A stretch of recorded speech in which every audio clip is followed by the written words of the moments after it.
Everyday care for your sound processor.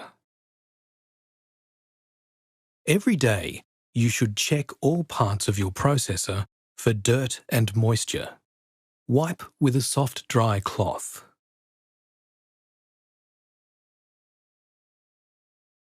Remove the battery and make sure all contacts are clean.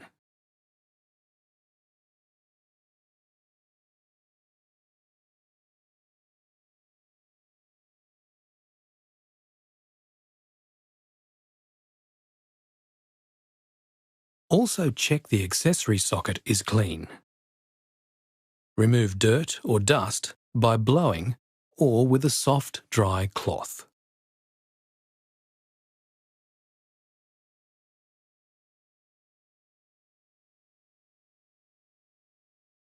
Check the microphone protectors for dirt or grime and replace as needed.